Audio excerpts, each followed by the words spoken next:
Bonjour tout le monde. Ceci est une petite révision en ce qui concerne la partie ANAPAT, partie intégrée au module de gynécologie. D'abord, nous allons commencer par un petit rappel sur l'anatomie normale de l'appareil génital de la femme. Donc, les voies génitales de la femme sont constituées donc d'une partie cervicale et d'un corps de l'utérus. La partie cervicale est tapissée par un épithélium malpighien pluristratifié au niveau du versant exocervical, un épithélium unistratifié cylindrique mucosécrétant au niveau de la partie endocervicale. Entre les deux, il existe une zone de faiblesse qu'on appelle zone de jonction, où va se nicher le coïlocyte, donc le virus HPV, qui est une lésion précancéreuse. Vous avez aussi la partie corporéale où vous avez plusieurs couches. La couche interne, c'est l'endomètre. Il est constitué de nombreuses glandes et il subit l'imprégnation hormonale en fonction de la phase du cycle, à laquelle est la femme. Ensuite, vous avez des fibres, donc vous avez une musculeuse faite de fibres musculaires lisses et une séreuse. Donc deux parois, donc deux portions tubaires, deux ovaires. Les portions tubaires sont constituées d'un épithélium qui est frangé, bordé par un épithélium cylindrique cilié, une musculeuse et une séreuse. Les ovaires sont constitués d'un stroma qui comporte donc une corticale et une médulaire. La corticale comporte les follicules à différentes phases de maturation. Ensuite, vous avez un stroma qui est au centre. Nous commençons par la pathologie cervicale. La pathologie bénigne est dominée par les lésions à type de polype, de condylome, donc lésion HPV au niveau de l'exocole, de l'éomiome cervical, qui est une lésion bénigne faite de fibres musculaires lisses. L'angiome, c'est une tumeur vasculaire au niveau du col. La pathologie maligne, c'est le carcinome épidermoïde qui se situe au niveau de l'exocole et qui prend naissance à partir de l'épithélium malpighien. Le cancer du col est le deuxième cancer gynécologique de la femme après celui du sein. Son dépistage est facile parce qu'en fait c'est un organe accessible et que ce dépistage se fait par les frottis cervico-utérins qui ne coûtent pas très cher puisqu'il suffit d'avoir une lame et un abaisse-langue pour faire ce frottis. Pourquoi ce dépistage? Parce qu'il faut reconnaître les lésions précancéreuses. Ce sont des lésions qui, si elles sont prises à temps, peuvent éviter la survenue de cancers infiltrants. Il s'agit des dysplasies, appelées aussi néoplasies intracervicales, donc 1, 2 ou 3, et de lésions intramalpighiennes de bas grade et lésions intramalpighiennes de haut grade. La lésion HPV aussi est une lésion précancéreuse.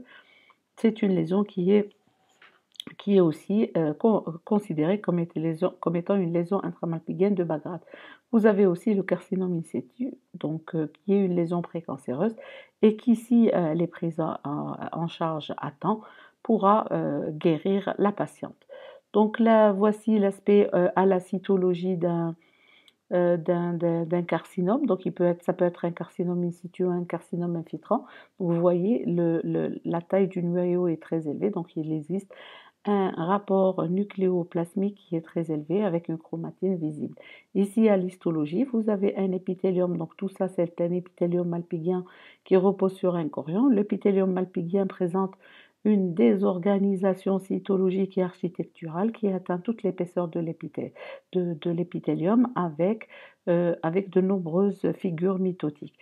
Ce qu'il faut savoir, c'est que dans le cancer in situ, la membrane basale qui est là, donc cet épithélium repose sur une membrane basale qui n'est pas franchie, donc le chorion est indemne. Et dans ces cas-là, cette lésion précancéreuse, en étant prise en charge, pourra guérir la patiente. Voici l'aspect d'un carcinome épidermoïde du col, donc, donc au spéculum. Donc on voit bien ici qu'il s'agit d'une lésion bourgeonnante en chou-fleur avec nécrose et hémorragie qui fait saillie au niveau de l'orifice cervical externe. Ici, à l'histologie, vous avez des boyaux de cellules malpighiennes, donc de grandes cellules polyhydriques au rapport nucléocytoplasmique élevé, et qui est centré de lamelles de kératine, donc dites lamelles en agencement en bulbe d'oignon. Donc les cellules Si elles ont des ponts d'union, on dira que le carcinome épidermoïde est bien différencié. S'il existe de la kératine, on dira qu'il est mature ou qu'il est kératinisant. Donc, carcinome épidermoïde peut être bien différencié ou peu différencié. Il peut être kératinisant ou non en fonction de la présence de kératine ou pas. Cette diapositive vous montre l'histoire naturelle du cancer du col. Donc vous avez un épithélium ici normal. Vous voyez qu'il existe une stratification tout à fait régulière. S'il y a une lésion HPV, donc qui est appelée CIN1 ou lésion de bas grade, vous avez ici au niveau du tiers inférieur de l'épithélium une désorganisation cytologique et architecturale avec ici, vous voyez, ce sont des cellules qui ont un halo clair périnucléaire et ce sont des cellules coïlocytaires. La CIN2, donc il existe une désorganisation qui va atteindre les 2 tiers inférieurs de l'épithélium, donc on parlera de CIN2, et là, à partir de là, on parlera de lésions intramalpighiennes de haut grade. Lorsque cette désorganisation cytologique et architecturale atteint toute l'épaisseur, on parlera de CIN3. Donc toute l'épaisseur est désorganisée, il existe des figures mitotiques. S'il y en a beaucoup d'atypies de figures de mitose, mais toujours avec un respect de la membrane basale, on parlera de carcinome in situ. Donc voici sur cette diapo, vous voyez l'évolution des dysplasies. Donc ici avec l'histoire naturelle du cancer du col. S'il y a chez une patiente qui a une activité sexuelle active avec de nombreux bien sûr partenaires, elle risque donc d'attraper l'HPV. L'HPV peut être transitoire. Par contre, s'il y a des cofacteurs, par exemple une prédisposition HLA, une mutation de P53, d'autres cofacteurs, donc par exemple des infections sexuellement transmissibles, cette infection qui était transitoire va devenir persistante. Donc la persistance de cette infection HPV va donner des lésions de bas grade, donc low grade squamous intraépithélial lesion. Donc cette lésion de bas grade peut se transformer en lésion de haut grade et peut se transformer en cancer invasif. Une lésion de bas grade peut régresser, devenir donc normale, si bien sûr en présence de cofacteurs. Donc le passage de lésion de dysplasie à une autre se fait de façon progressive. Cette progression n'est pas toujours évidente. Bien sûr, la régression peut être spontanée, la lésion peut se stabiliser ou s'aggraver, devenant donc un cancer invasif avec rupture de la membrane basale. Nous avons donc alors ça, ce qui était pour le cancer du col. Donc c'est ce qu'il faut savoir, c'est ce qui est important. Donc savoir décrire le carcinome, savoir décrire le coïlocyte, savoir que c'est une lésion précancéreuse et bien sûr savoir décrire toutes les lésions précancéreuses. Pour ce qui est de la pathologie du corps de l'utérus, elle est dominée par la pathologie inflammatoire qui peut être spécifique ou non. La lésion spécifique, c'est l'infection par le bacille de Koch, qui est la tuberculose. La pathologie bénigne est dominée par les léiomiums. Ce qu'il faut reconnaître aussi, ce sont les hyperplasies endométriales qui sont dues à donc une imprégnation hormonale. Ces hyperplasies peuvent être sans atypie ou avec atypie, donc appelée aussi adénocarcinome in situ, anciennement l'hyperplasie complexe. La pathologie maligne, ce sont les adénocarcinomes de l'endomètre, si c'est le revêtement épithélial qui est atteint, ou sinon au niveau du tissu mésenchymateux, donc ce sont des léiomiosarcomes qui sont dus donc à une lésion cancéreuse du tissu musculaire lisse. Voici l'aspect, donc voici l'image ou une pièce d'hystérectomie totale. Donc ici, il s'agit d'une pièce d'hystérectomie totale parce qu'on a emporté le col. Si on n'avait pas ramené le col, on parlera d'une hystérectomie subtotale. Donc une hystérectomie peut être totale ou subtotale. Elle peut ramener les annexes, on dira qu'elle est avec annexectomie totale. S'il n'y a pas les annexes, on parlera d'hystérectomie totale ou subtotale. Interannexielle puisqu'on a laissé les annexes en place. Donc l'hystérectomie totale interannexielle ici, puisqu'on a laissé les annexes, on a ramené le col, sur laquelle on voit qu'il y a des nodules. Vous voyez ces petites boules ces nodules blanchâtres qui ont un aspect à la tranche de section qui est plein avec blanchâtre, fasciculé, donc avec des stries. Donc ce sont des tumeurs musculaires lisses bénignes qui peuvent se situer ici sous la muqueuse puisqu'il la soulève parce que ça c'est la lumière utérine, qui peuvent être dans le muscle, donc intramuraux, donc ici dans le muscle lisse, ou ils peuvent se situer sous la séreuse. Voici l'aspect à l'histologie de cette tumeur musculaire lisse bénigne appelée leiomyome ou fibrome.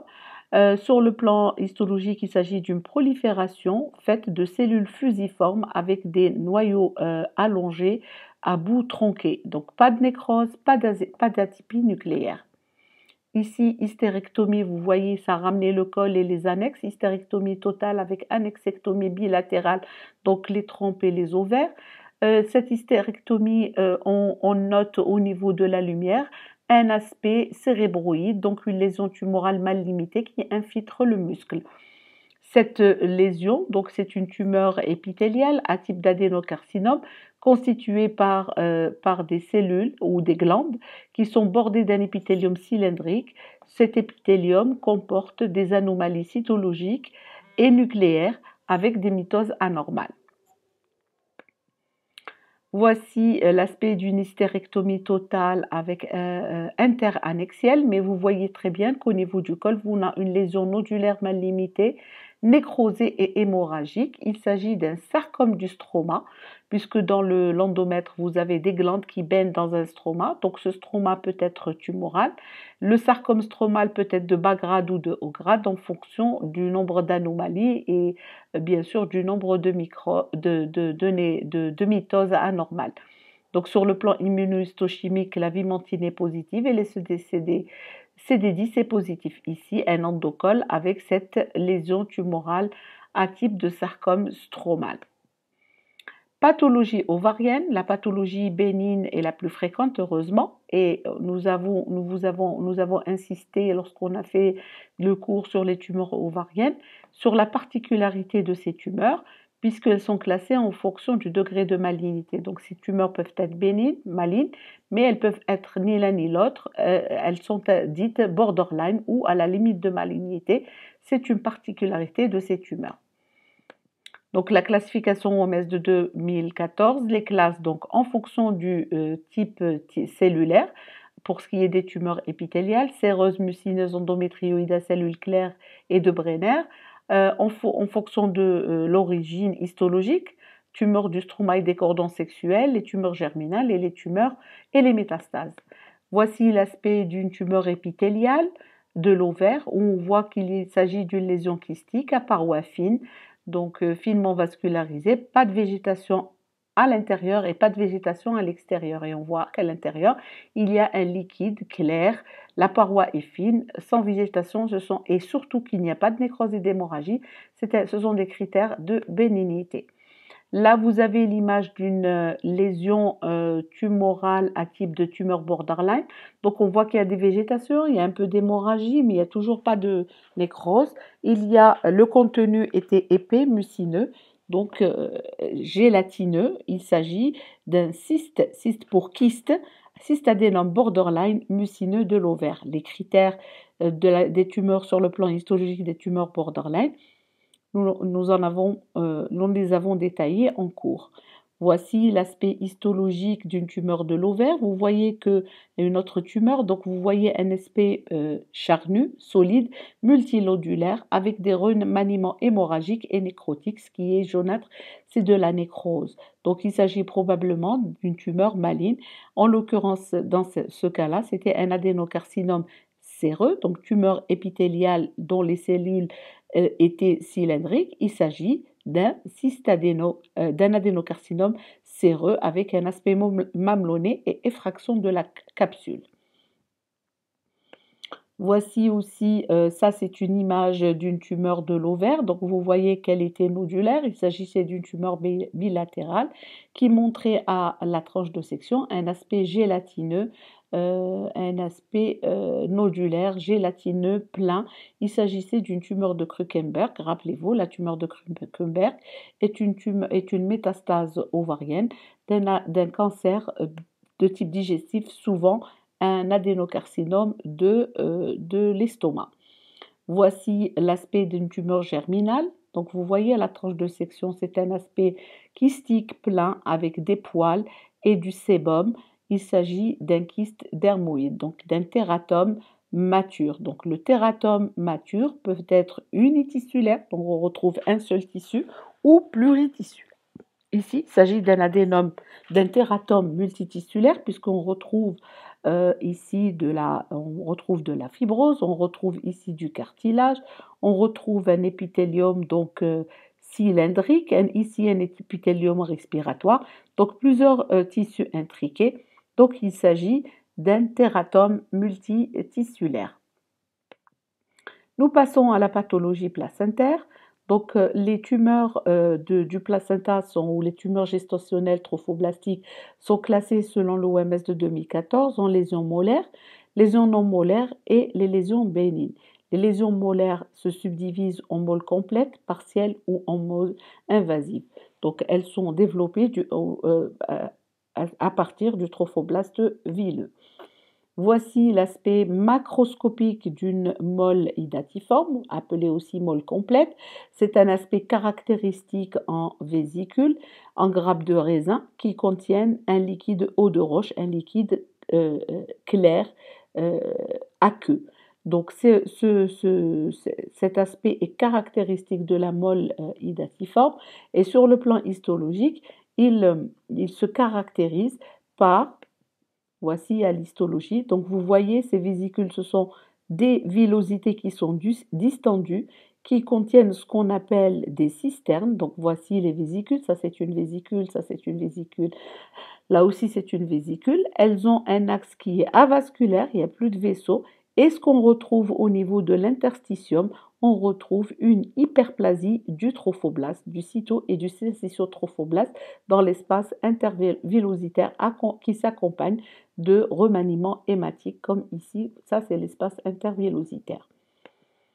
La pathologie tubaire, dominée par la pathologie inflammatoire, en particulier l'inflammatoire spécifique, puisque les inflammations spécifiques, en particulier la tuberculose, sont à l'origine d'une infertilité, donc d'où l'importance de reconnaître ces lésions. Ensuite, nous avons la pathologie tumorale bénigne et la pathologie tumorale maligne qui est extrêmement rare. Nous allons insister sur la tuberculose puisqu'il s'agit d'une lésion qui est assez fréquente, qui est à l'origine donc d'une infertilité. Cette infertilité est due au phénomène de réparation ou de cicatrisation qui se fait par les phénomènes de fibrose.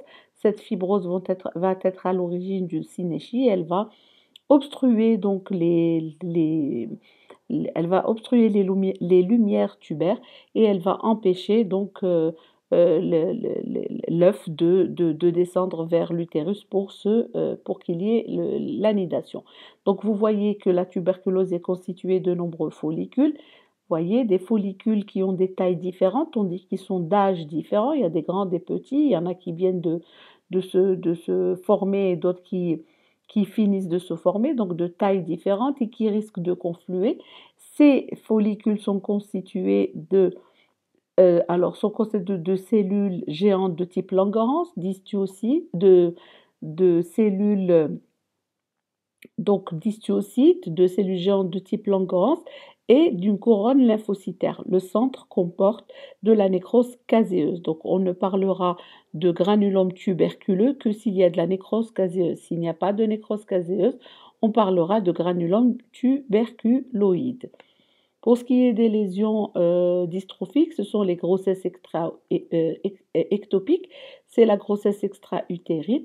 Donc vous voyez ici une portion tubaire qui est rompue à ce niveau et vous avez un caillot de sang. C'est la perforation de la paroi suite à une grossesse extra-utérine puisque le matériel donc trophoblastique qu'est-ce qu'il a fait? Il a traversé toute la paroi de la trompe et il a perforé, donc il sera à l'origine d'un hématosalpinx. La pathologie mammaire, donc ce qui est important, c'est qu'en pathologie mammaire, il faut impérativement avoir la mammographie, l'échographie, éventuellement faire une cytoponction. Maintenant, on ne fait plus de cytoponction, mais on fait directement des microbiopsies. Les microbiopsies se font par ponction, donc grâce à un pistolet, avec un guidage qui peut être échographique ou stéréotaxique. Le résultat, c'est qu'on obtient des carottes tissulaires qui vont permettre un diagnostic histologique. Donc sur ces carottes, on pourra faire un examen histologique standard, l'hématéine et eosine, et on pourra également faire tous les marqueurs prédictifs de réponse thérapeutique, les récepteurs hormonaux, l'HER2 et le KI67. Parfois, ce diagnostic n'est pas possible parce que les prélèvements sont très exigus et dans ce cas-là, on pourra envisager une exérèse chirurgicale avec un examen extemporané. Voici l'aspect histologique d'un carcinome, donc d'une lésion d'une tumorectomie. On voit que la lésion est mal limitée, blanchâtre, d'aspect stellaire. Voici à l'histologie ce qu'on voit. Ici, on voit des foyers de carcinome in situ, donc des lésions qui sont cantonnées donc au canaux et sans infiltration de la membrane basale, ici, il y a une infiltration et on voit que tout est infiltré, même la graisse, même le tissu fibreux. Il s'agit d'un carcinome infiltrant de type non spécifique. Autre type histologique, c'est le carcinome lobulaire infiltrant avec l'aspect caractéristique en file indienne. Donc ce sont des cellules non cohésives agencées en file indienne. L'examen immunohistochimique est très important en pathologie mammaire. Il faut faire toujours les récepteurs estrogéniques, bien sûr, et qui vont bénéficier d'un scoring, c'est ce qu'on appelle le score d'Olred. Ce score est important à connaître puisque un, un- un score inférieur à 2 est considéré comme étant négatif. Les récepteurs progestatifs, l'HER2 aussi, qu'on doit scorer de 1 à 3, un score 1, 0 et 1 ne bénéficient pas d'un traitement, un score 3 bénéficie d'un traitement, un score 2 est dit équivoque et tout score 2 doit bénéficier d'un examen beaucoup plus poussé par hybridation in situ, ce qu'on appelle la fiche. Fiche ou SICH. L'index méthodique, le KI67, il va nous montrer le degré de prolifération de cette tumeur. Les grades histopronostiques, donc toute tumeur mammaire ou tout cancer du sein doit bénéficier d'un grading. C'est ce qu'on appelle le grade histopronostique de Scarf, Bloom et Richardson, SBR, appelé actuellement grading de Elson et Ellis, qu'on appelle maintenant grading de Nottingham. Ils comprennent trois grades, 1, 2, 3 obtenu par l'addition de trois critères. Donc les critères importants, c'est l'architecture, est-ce qu'il y a des glandes ou pas, c'est la présence d'atypicité nucléaire et c'est le nombre de mitoses. Donc les trois critères sur lesquels se base le grading de Nottingham ou le grading égal aussi et grading de SBR, c'est l'architecture, présence ou non de glandes, c'est les atypicités nucléaires et c'est le nombre de mitoses. La somme de ces critères, donc côté de 1 à 3, va définir des grades. Un score total de 3, 4 ou 5 est un grade 1. Un score total de 6 ou 7 est un grade 2. Et un score qui sera de 8 ou plus sera gradé 3. Alors, les facteurs histopronostiques du cancer du sein, c'est la taille de la tumeur, c'est le statut ganglionnaire, est-ce qu'il y a des métastases ou pas, c'est le grade histopronostique SBR ou de Nottingham, c'est le type histologique, par exemple, en cours, donc on vous a donné tous les types histologiques avec les groupes de bons, de mauvais ou de pronostics moyens. Par exemple, le carcinome infiltrant de type non spécifique et de mauvais pronostic, l'index mitotique, les récepteurs hormonaux s'ils sont positifs ou pas et le score HER2, est-ce qu'il est exprimé ou pas sur récepteur. L'examen extemporané sur la lésion mammaire est très important parce qu'il peut être demandé pour confirmer la nature tumorale maligne de la lésion. Si on n'a pas de preuve histologique préopératoire, il pourra également être important pour évaluer les limites de la marche chirurgicale, c'est la qualité de l'exérèse Et dans ces cas-là, si elle n'est pas bonne, ça peut nécessiter des recoupes chirurgicales complémentaires par le chirurgien en opératoire. Donc, les autres tumeurs du sein, ce sont les adénofibromes, ce sont des tumeurs bénignes, donc deux contingents stromal fibreux et épithélial bénin, et les tumeurs phyllodes, où le contingent stromal est malin. C'est une tumeur qui comporte deux contingents, stromal et épithélial, qui ont une disposition intracanalaire et qui donnent un aspect foliacé. Le contingent stromal fibreux peut être le siège d'une métaplasie, métaplasie osseuse, cartilagineuse, enfin ou autre. Donc tout est possible. Voilà, donc nous avons fait le tour des cours d'anapathe en ce qui concerne le module de gynécologie. Je vous remercie.